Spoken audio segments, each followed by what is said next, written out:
What's going on, family? Hope everybody's having a great day, great night, wherever you're watching this from. The pain that we have to endure in life alone is a reflection of our relationships. There are just certain things that you're going to endure, there's certain things you're going to deal with. The problem with a lot of us is that you're always going to have one person putting in more effort than the other. It's just the way it is. You're always going to have one person that is making the excuses for the reason why they can't actually live up to their part. And you're always going to have one person that's always complaining. Now, I know you all are thinking that's really true, but even with that, have you ever met anybody where things are just so perfect in their marriage and their relationship that you really don't even sense or see anything that's wrong? And, a lot of people are very private with their relationships. They're private with their lives. And so whatever they're dealing with within the relationship, you would never know. But let's just take your relationship and what you are dealing with right now as an example. One person is putting in the effort, another person is just sitting back listening. They are observing, they're listening to what this person is saying. But what transformation, what changes are actually taking place? If you go back to your last relationships, your last marriages, the things that you had endured, what is it that you could have changed, or what is it the person could have changed to make the relationship better? Now, it's sad to say you're always going to have one person that always points the finger at the next person saying the reason why our relationship is not where it should be is because of them. Or the reason why our relationship is not, where it should be is because of they're not doing this or whatever. But I think the first objective, the very first thing that each one of us have to do is that we have to take ownership for our own actions. In order for our relationship to get better, it starts with us. In order for our healing process to manifest, it starts with us. In order for things to happen within our life with hope, prayer, and faith, it all starts with us. Faith without works is dead. So it all starts with us.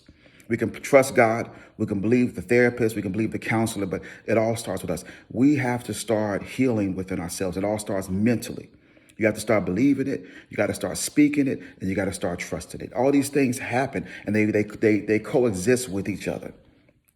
So how is it that your relationship can go to the next level? What is it that needs to take place? What are the things that have to happen within your relationship in order for things to manifest? It all starts with you. And I think a lot of us don't look at that because we're trying to get the other person's attention. We're trying to tell them, here, this is what needs to take place. I'm going to write it down for you. These are the issues that I have. Let's work on these issues that I have. You can work on these issues, and I'll work on the issues you have with me. And then if we do that, then I really feel that our relationship is going to blossom. But even after that takes place, there's going to be more issues compiled upon the things that you've already written down that has to take place. And it's so unfair and it's so uneasy. Because a lot of us, we love hard, we go hard, but even with us loving and going hard, there are still external issues that exist that we don't even see. There are just things that take place within our relationship that are completely out of our control. So how do you live and how do you dwell with a person that only sees things the way they see it? It all starts with you. And it's sad to say, in a relationship, you can't be selfish. You have to be selfless. You have to be able to love them regardless and beyond everything that they don't see. And you have to be the bigger person, and you have to be able to, you know what, you're right. Even though they was wrong in the argument, you're right. Just let them be right. And you'll see this commonly most of the time with men because we don't like confrontation and we don't like actually arguing over just the small petty stuff. But for some reason, the person that we're with will continue to just dwell us, just drill us on things that we're not doing, and we're not saying that we don't make mistakes, and women make mistakes as well as men, but it takes a team.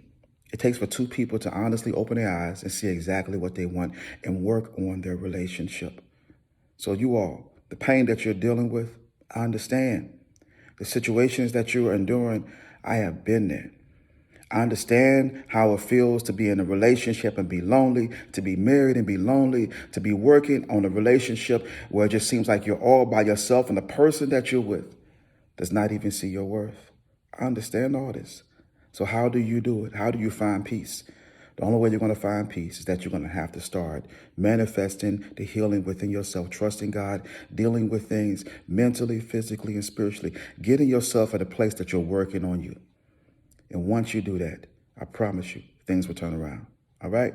Last but not least, always remember this little moment of your life, God is bigger than this moment. And that's the reason why we got to continue to press. Have a blessed and wonderful day.